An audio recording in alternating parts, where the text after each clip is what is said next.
नमस्ते बच्चों। RSV group of school के यूट्यूब चैनल में आपका हार्दिक स्वागत है। मैं अनीता दवे, आपकी हिंदी की अध्यापिका। आज हम हिंदी पाठ्य पुस्तक वसंत भाग 3 के पाठ 11 की चर्चा करेंगे।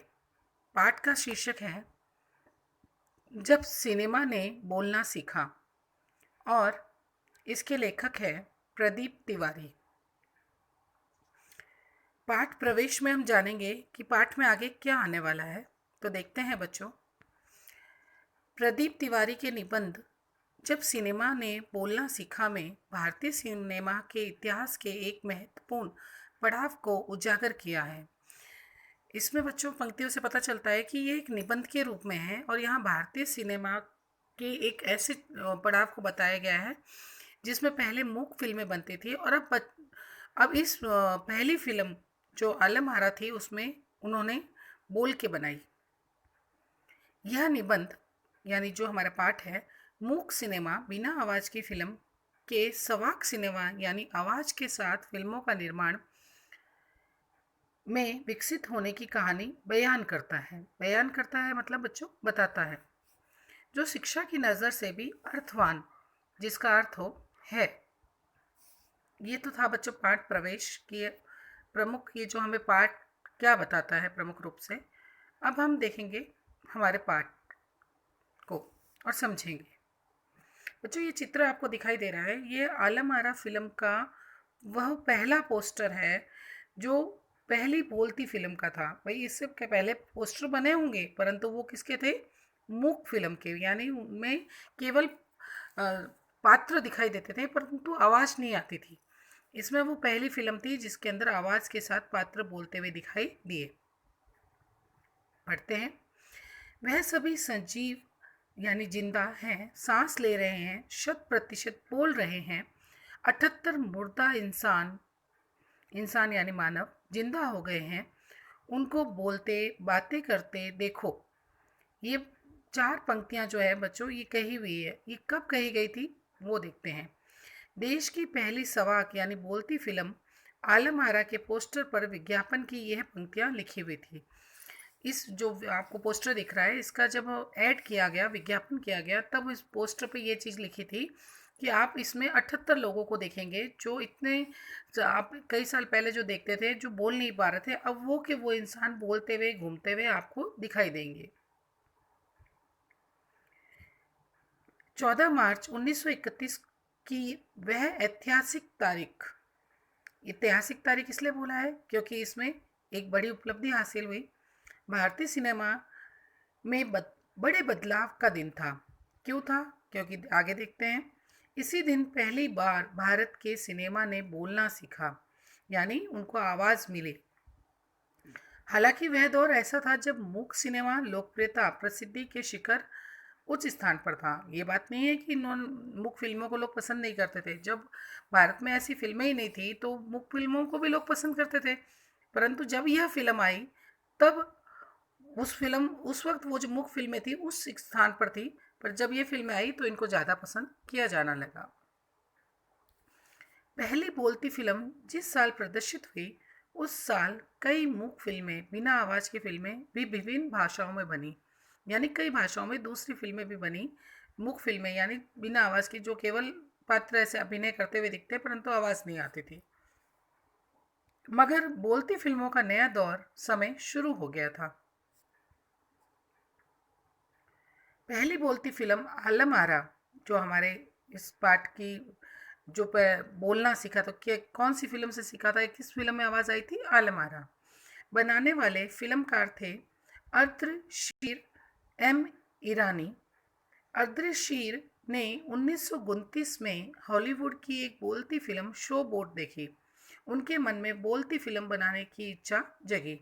बच्चों आपको एक पोस्टर और चित्र में दिखाई दे रहा है, ये वो हॉलीवुड की फिल्म है जिसमें उन्होंने पहली बार जब देखा कि शो बोट ये फिल्म देखी तो देखा कि हमारी भारतीय फिल्म तो बिना आवाज़ के हम केवल अभिनय करते हैं, आवाज़ नहीं आती।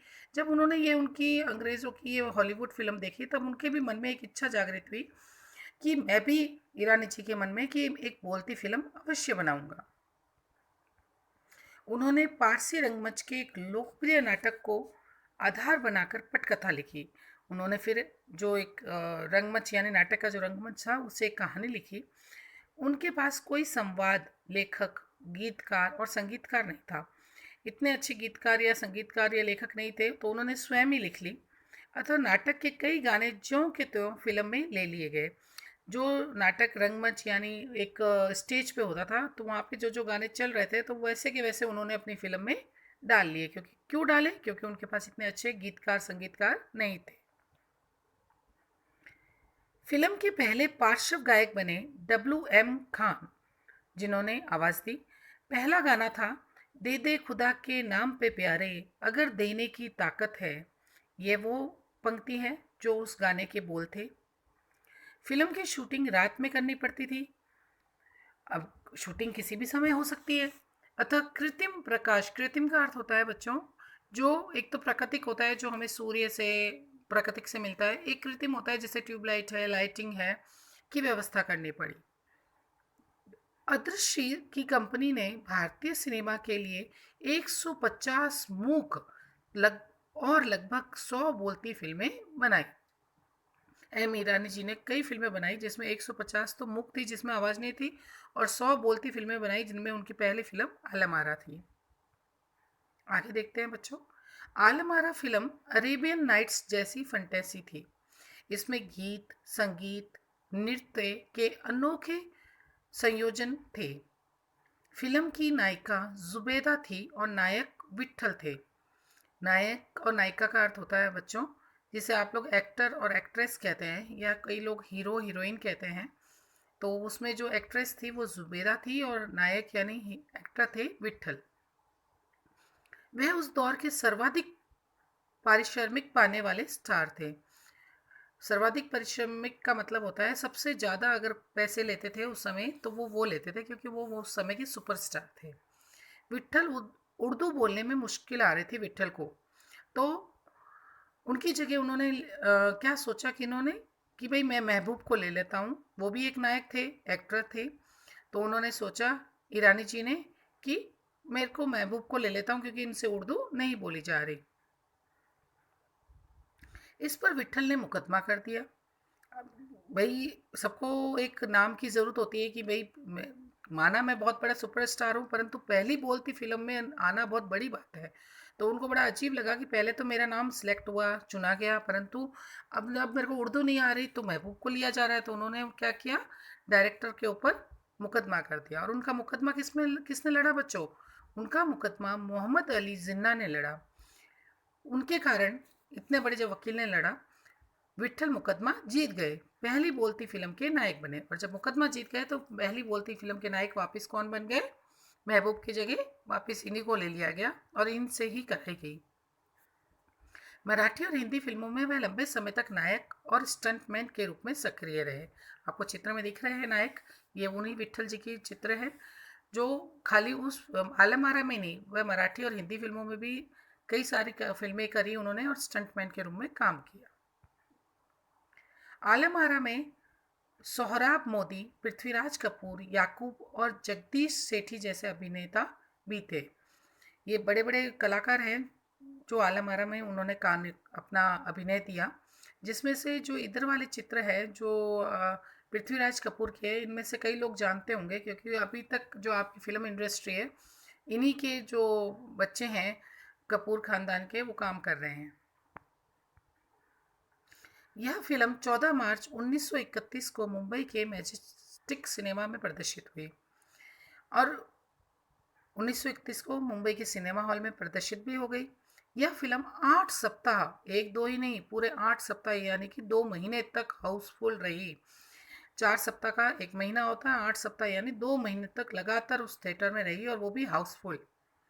यह फिल्म 10,000 फुट लंबी थी और इसे 4 महीनों की कड़ी मेहनत से तैयार किया गया था। अन्य सामाजिक विषयों पर भी सवाक फिल्में बननी शुरू हुई। चूँकि ये पहली फिल्म थी बोलती, इसलिए लोगों ने उनको बहुत ही उत्साह से देखा और उसके बाद तो सवाक यानी बोलने वाली कई फिल्में बन गई। खुदा की शान, इसका एक पात्र महात्मा गांधी जैसा था, अतः ब्रिटिश सरकार को चुभा। इसमें से एक पात्र जो था इसी फिल्म का, वो महात्मा गांधी पर था और उस वक्त हमारा देश गुलाम था तो उनको अच्छा नहीं लगा। बोलती फिल्मों में संवाद बोलने के लिए पढ़े लिखे कलाकारों की आवश्यकता हुई। उस दौर की फिल्मों में कई गायक अभिनेता बड़े पर्दे पर नजर आने लगे। अभिनेताओं अभिनेत्रियों की लोकप्रियता का असर दर्शकों पर खूब पड़ा। माधुरी फिल्म की नायिका सुलोचना का हेयर स्टाइल उस दौर की औरतों में खूब लोकप्रिय हुआ। अभिनेता अभिनेत्रियों यानी हीरो हीरोइन की लोकप्रियता यानी उनको लोग बहुत पसंद करते थे। उनमें से एक जो फिल्म थी माधुरी, उनकी सुलोचना, आप लोगों ने नाम भी सुना होगा। उनका जो हेयर स्टाइल था उनको ये औरतें खूब पसंद करती और नकल करती। आलम आरा को भारत के अलावा श्रीलंका, बर्मा, पश्चिम एशिया द्वारा भी पसंद किया गया। यानी केवल भारत में ही वो प्रसिद्ध नहीं हुई फिल्म, उसके अलावा दूसरे देशों में, श्रीलंका, बर्मा और जो हमारे पड़ोसी देश थे, वहाँ पे भी इनको पसंद किया जाने लगा। अगले भाग में हम नए पाठ के साथ फिर मिलेंगे। धन्यवाद।